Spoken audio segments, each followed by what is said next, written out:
Do not let this be the only month that you read Black authors.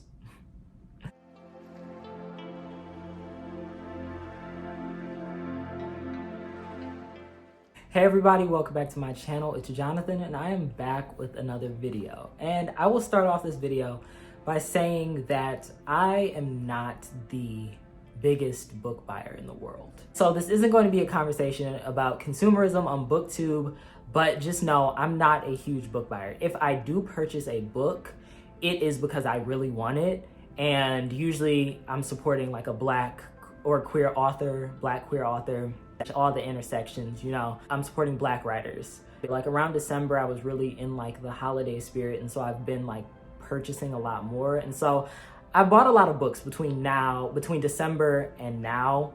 And I was like, I might as well just do like a book haul to kind of just talk about the books that I've purchased and why I purchased them. And there's always a story behind why I purchased some books. So if you are interested in seeing the books, all of them by Black authors that I have purchased since December, then keep on watching and make sure you press that thumbs up button. Make sure you press that subscribe button. We hit 500 subscribers and it still hasn't completely registered in my brain, but it's kind of unbelievable. It's really unbelievable. I only joined BookTube a couple of months ago and now it's just like, we're here. Yep, if you're interested in this book haul, keep on watching and let's get right into it. I've gotten a lot of books, a lot of books. And to me, this is a lot. I know there are people that like, they will do their book hauls and they've purchased like an insane amount of books. They've purchased like 50. Yeah, that's not in the budget yet, but I have purchased a lot of books. I got some new books, which, you know, I've been trying to like make sure that I'm not just reading like older books from like the Black literary canon, but then I'm making sure that I'm buying more recent books that I can do like reviews of things that people are actually still reading today. So I tried to do like a blend, but there are a lot of books. I've been noticing a lot of people, especially in preparation for Black History Month, which Black History Month is 365 days a year, don't forget. In preparation for like Black History Month and like the different Black readathons, people have been purchasing a lot of classics and, you know, just like a wide variety of books. And so, y'all, I've just been in the mood. I've really been in the mood. And I want to get a lot of reading done. And I thoroughly enjoy buying my own copies of books that I know that I'll get a lot out of and I want to write in and I want to, you know, maybe fold a page or two, you know, and so, yeah. So let me get started. Let me stop rambling. I'll start with The Secret Life of Church Ladies by Deesha Philyaw. And this, so just based on the title, you know that it's going to be juicy. I don't even want to say necessarily juicy, but you know it's going to be interesting. You know it's going to really spill some things. And as somebody that grew up in the church, you know, I always enjoy books that explore religion and you know, the Black church.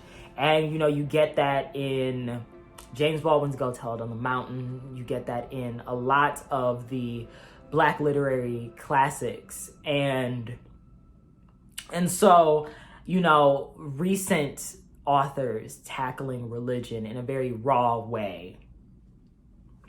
I want it. I definitely want it. And so the description, and Kiese Lehman did a little blurb on the back, which lets me know that it's gonna be good, no doubt. The Secret Life of Church Ladies explores the raw and tender places where Black women and girls dare to follow their desires and pursue a momentary reprieve from being good.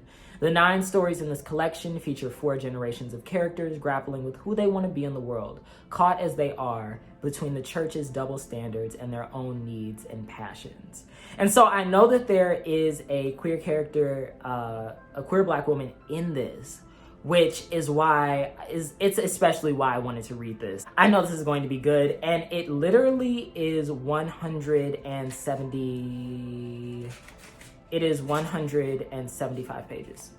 And so I'm gonna get into this and I'm gonna be done so quickly. I know I'm just gonna sit down and breeze through this one. So I hopefully will be releasing this on the release day of 100 Boyfriends by Brontez Purnell, but if you watched my Black and Queer book list video, then you know about this one. And I also reviewed Brontez Purnell's Since I Laid My Burden Down, which I absolutely loved. And so 100 Boyfriends is Brontez Purnell's latest release, and it sounds so good. Transgressive, foul-mouthed, and brutally funny, Brontez Purnell's 100 Boyfriends is a revelatory spiral into the imperfect lives of queer men desperately fighting the urge to self-sabotage. And so I'm assuming that this is a variety of different short stories. And so I think that this is going to be, you know, and Brontez Purnell, he's so blunt in terms of like the language, and it's just very straight to the point, straightforward. And I'm sure I'm going to absolutely love this. So be on the lookout for a review of this after I finish. Passing by Nella Larsen. I've heard a lot of people start to bring up this after The Vanishing Half came out. I heard a lot of people talk about, you know, wanting to read Passing by Nella Larsen, being interested in this idea of passing. And I had read this in high school. My high school English teacher, one of the reasons that I really became set in wanting to be an educator, she had us read this as a companion piece with Their Eyes Were Watching God in AP. This had the whole class like shook. So she had us read this, and I taught Their Eyes Were Watching God last year, like revisiting that text with my own students. And I was like, I need to find a copy of Passing. And I've tried to find it at the library, couldn't find it, couldn't really find it anywhere. When The Vanishing Half came out, people kind of re-brought up this very short novel by Nella Larsen. And so this is literally about a woman named Claire. She's light-skinned, she's married to a white man, and then her childhood friend, who is also light-skinned, but is living as a Black woman, unlike Claire, comes into town, and they like sort of re-meet up. And it definitely kind of forces the main character to kind of grapple with her decision to live as a white woman. And so I'm super excited to read this again with like older, wiser eyes, now that I know a lot more about Passing. And then, you know, I also read The Vanishing Half very recently. And so it's just it's very, very, it's something that I think will finally come like full circle. So I'm excited to read this again and maybe, you know, draw some comparisons to The Vanishing Half and maybe be a little bit critical of the text. So yeah, I'm excited. Of course, James Baldwin has to be on here. And so I purchased a copy of The Fire Next Time. I had read The Fire Next Time in pieces. More specifically, I had read Letters from the Region of My Mind, and then the letter to Baldwin's nephew, which is the part 1, I had read in like multiple different times. But I never just read it straight through the entire text. A lot of people have been, you know, quoting The Fire Next Time and different things like that. And I was like, I gotta read it again. It's very timely. Yeah, I mean, it's always been relevant, but I think that, you know, at this current moment in American history, people are clinging more to the words of James Baldwin and what he said in The Fire Next Time and the issues he addressed in The Fire Next Time. So I actually reread this. I read it on Christmas. Actually, I sat down right next to the Christmas tree and read this on December 25th, straight through, and I marked it up. Like, there's so many notes. And so, yeah, got this. So, I finally have my own copy of The Color Purple by Alice Walker. You gotta read The Color Purple. It's a classic. I thoroughly enjoy the film, and I haven't read the book in a very long time. I haven't read it since I was like young. My mother had a copy of The Color Purple on the bookshelf in our living room, and I kind of like snuck and read it. So yeah. But I haven't read it in a very long time, and so I am interested in reading this again, and I'll probably do a movie comparison. I want to watch the movie again after this and, you know, see how they both match up. So I definitely will be reading The Color Purple this month during Black History Month and possibly doing some comparisons. I do want to actually do that with a couple of things that I'm reading this month, comparing the movie adaptations, the film adaptations to the actual novel. I think I want to do that with Beloved because I did that. I read Beloved end of 2019 and I watched the movie. And if you've seen the Beloved movie, you kind of, it just, love Oprah, but she tried.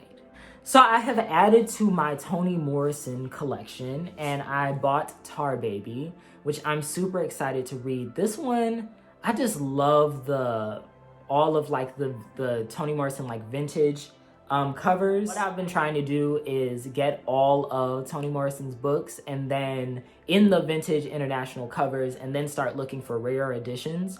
So I can use these to like take notes in and really analyze, and then the other ones will sort of be, showpieces almost, things to have on my bookshelf, and just enjoy the looks, because the covers of like the older editions of Toni Morrison's novels, perfection. Nadine Childs, a Black fashion model with a white patron, a white boyfriend, and a coat made out of 90 perfect seal skins. Sun is a Black fugitive who embodies everything she loathes and desires. As Morrison follows their affair, which plays out from the Caribbean to Manhattan and the Deep South, she charts all the nuances of obligation and betrayal between Blacks and whites, masters and servants, and men and women. This is, I'm sure it's going to be another Toni Morrison novel that I can't help but love. I probably won't be reading this month because I'm focused on Beloved, and I'm also preparing to teach The Bluest Eye, so I'm rereading that. So yeah, this will be one that I'll get to eventually though. Parable of the Sower. Is it Sower or Sower? Somebody let me know. Because I always hear people pronounce it differently. There are certain books, like I was calling Sula Sulla for the longest, but this is Octavia Butler, and I read Kindred last year for the very first time and was completely shaken up because, wow, the blueprint. This one, I know it deals with like climate change and like economic crisis. And so this will be interesting. I always hear people like compare it. It's what Octavia Butler was the blueprint for dystopian like literature. So I'm just very interested. I haven't gotten into a lot of like dystopian, like science fiction type of novels. So I'm interested. I want to read more Octavia Butler. I know a lot of people are I think there's a book club that's reading Wild Seed, and I want to get into all of the Octavia Butler realms that she creates. And so I'm super excited to finally read this. Hopefully I get to it in February, but I might not. So I got a copy of If I Had Two Wings, and this came out very recently. I think this came out in November or December of last year, like the end of last year. It was very close. I think it was released after Randall Keenan passed away. And so rest in peace, Randall Keenan. I know a lot of, Black queer writers admired him so much. And I think I've said this in a previous video, novel A Visitation of Spirits was one of the very first novels that I purchased on my own by a Black queer man. So I'm super excited to read this. It's a collection of stories. The blurb reads, in Keenan's fictional territory of Timms Creek, North Carolina, an old man rages in his nursing home, a parson beats up an adulterer, a rich man is haunted by a hog, and an elderly woman turns unwitting miracle worker. A published plumber travels to Manhattan where Billy Idol sweeps him into his entourage. An architect who lost his famous lover to AIDS reconnects with a high school fling. Howard Hughes seeks out the woman who once cooked him butter beans. So it's a collection of short stories with some interesting sounding characters. So I'm very excited to read this one. And I know that Randall Keenan is going to deliver. And, I might do a reading vlog with this and A Visitation of Spirits. Just sort of in tribute to him because, yeah.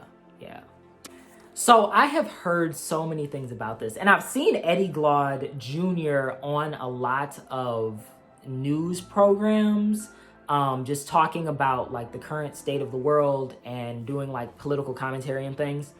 And so I had seen this in like the background of somebody was on TV, because you know everybody's been trying to flex with their bookshelves when they do like political commentary and when they're like online and different things like that. And so I saw this like in the background and I was like, is that James Baldwin? And then so yes, Eddie Glaude Jr.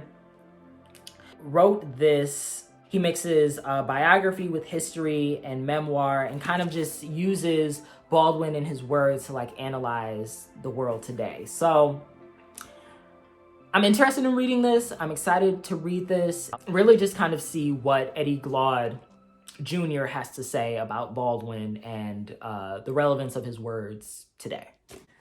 Zora Neale Hurston. This is a collection of stories, hitting a straight lick with a crooked stick.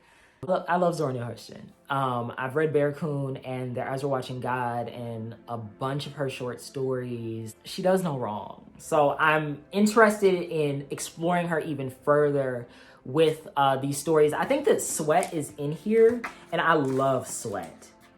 And Drenched in Light, yes, yes.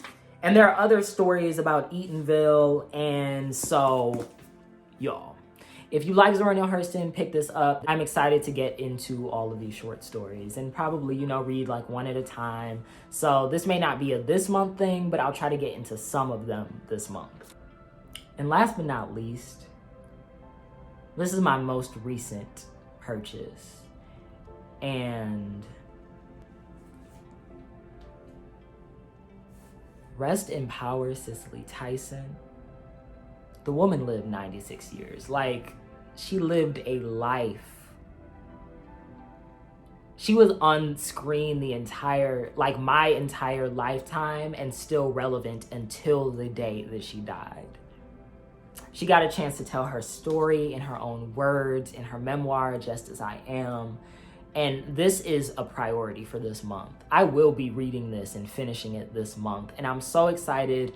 I literally, like, as soon as I heard about this, I was like, this is going to be a priority purchase. I encourage everybody to purchase this from an independent, Black-owned bookstore. Buy Cicely Tyson's book, because she deserves to be #1 for the rest of the year. After living 96 years, being a legend, an icon, a pioneer, the woman was stunting until the day of her death. Like, until that last week when she was doing press, she looked good. She looked good. And like, that's how you do it. That's how you live a life, okay? I just want to say Black doesn't crack. I'm just very excited to read about Cicely Tyson's life. I knew some things about her, like her marriage to Miles Davis and her, just like her modeling career and the movies that she's been in. But I want to read, you know, I want to get all of the information. I want to leave this really knowing who Cicely Tyson is, beyond the icon, the legend, the pioneer, the Black excellence of it all. So I'm super excited, and everybody needs to purchase a copy. Let me know if you pick this book up. It's just gorgeous. It's absolutely gorgeous. So yeah, this is a book fit for the queen that she was. So that I'm not even going to attempt to throw this book. I'm going to lightly place it next to me. Those are all of the books that I have purchased recently. I still am getting a bunch of books from the library, and I've got arcs that I've got to get through. So it's a lot of reading, but I'm excited. Happy Black History Month once again. Hopefully you get some good reading done this month. You read some great works from the Black literary canon, and do not let this be the only month that you read Black authors. So, yep. I hope that you enjoyed this video. I hope you pick up some of these books. Make sure you pick up Cicely Tyson's book, Just As I Am. It's now on sale. And I will see all of you in the next one. And always remember that you are loved.